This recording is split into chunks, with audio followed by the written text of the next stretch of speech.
So it's finally been unleashed upon the world. Star Wars Episode 7, The Force Awakens, is here at last. And what a film it is. Perhaps the first true Star Wars movie since 1983, this entry brings so many awesome and incredible things to everyone's favorite space opera, restoring the life and power to a series that so many of us left for dead in our hearts. In a stroke of genius, J.J. Abrams has truly created a worthy entry into the Star Wars universe. The characters, the worlds, the effects, the story, the entire experience. Everything was just so much more than we could have ever hoped for. It's absolute brilliance. But I, like you, shed a great many tears near the end, during what is perhaps one of the saddest and most traumatizing deaths to ever happen in the history of cinema, in which Ben Solo, that is, Kylo Ren, kills his father, Han Solo, in pure cold blood. There are so many, many things to say about this scene, but know this, in the context of the film, it had to happen.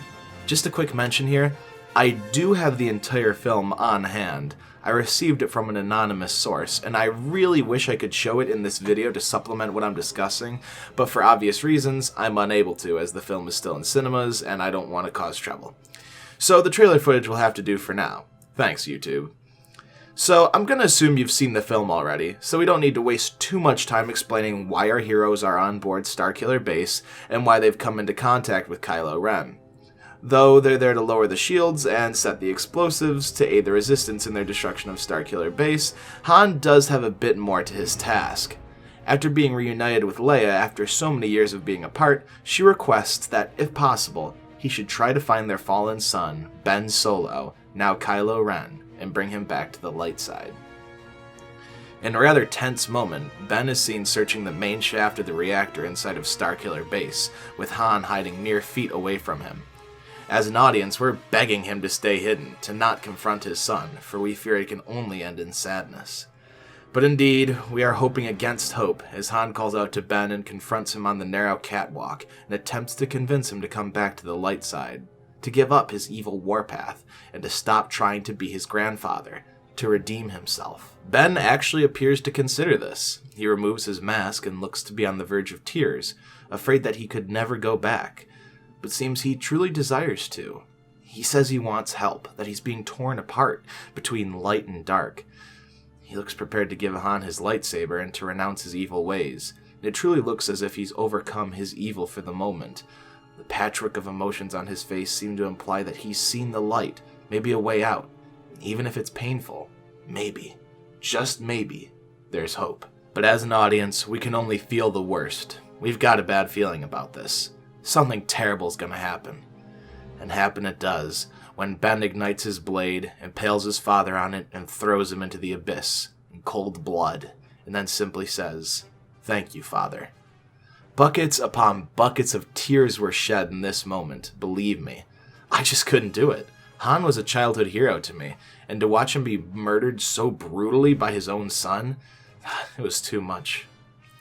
So I spent a lot of time wondering afterwards why this exactly had to happen. Outside of the film, I feel that perhaps it was similar to Han being frozen in carbonite in Empire.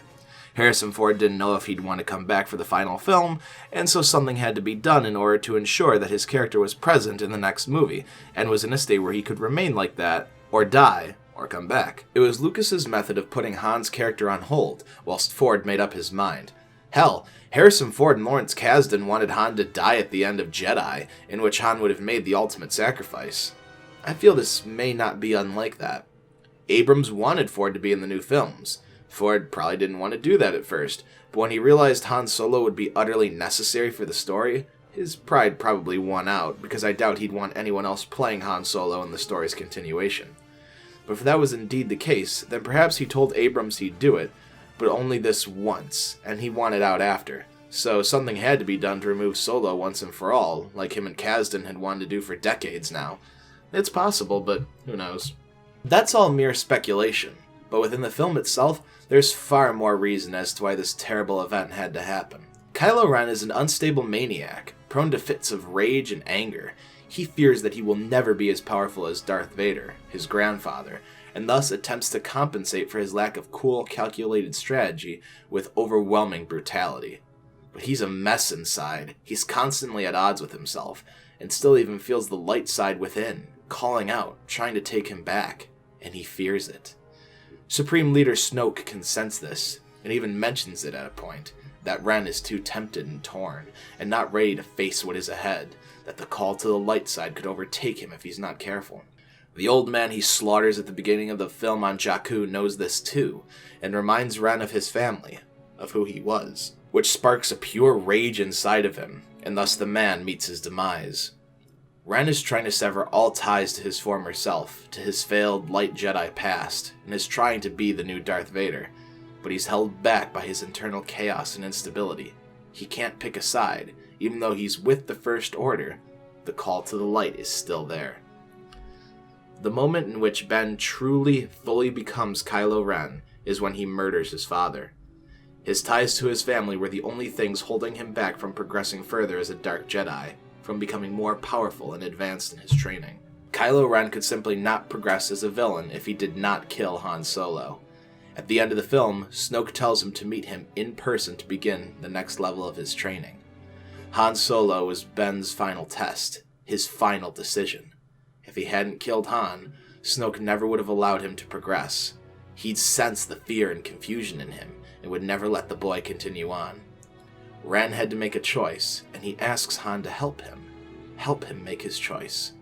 And when he killed him, Han did indeed help Ren make his decision, because he was able to kill Han. He was able to fully commit to the dark side, make his decision to truly abandon Ben Solo and become Kylo Ren, and to move forwards towards the greater power that he craves. That's why he thanks him, because he's now finally made up his mind. He's no longer torn.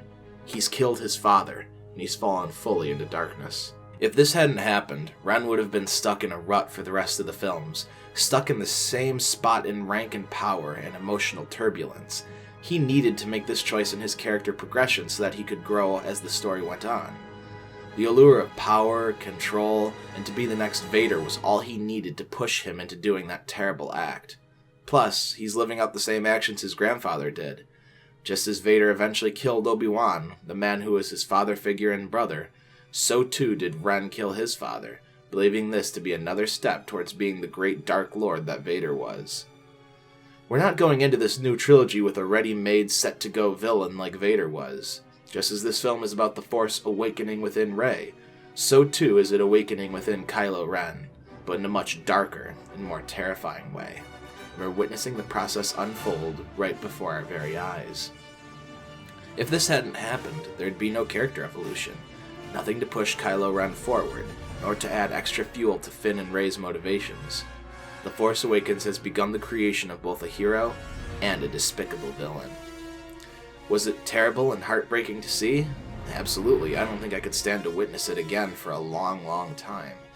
But it was necessary, and it's certainly not out of character for Ren, and in fact it strongly develops the villain that he's going to grow into, and allows him to progress. He couldn't make his choice, but in killing Han, he's finally done so. It's a terrible thing to be sure, but it had to happen. The Force Awakens was certainly brilliant, even with that soul-crushing moment, and I simply can't wait to see what's coming next in this new Star Wars universe. It's got a lot of promise, and I can only hope that things just get better as time goes on. The Force is truly with Mr. J.J. Abrams, and may it continue to be so.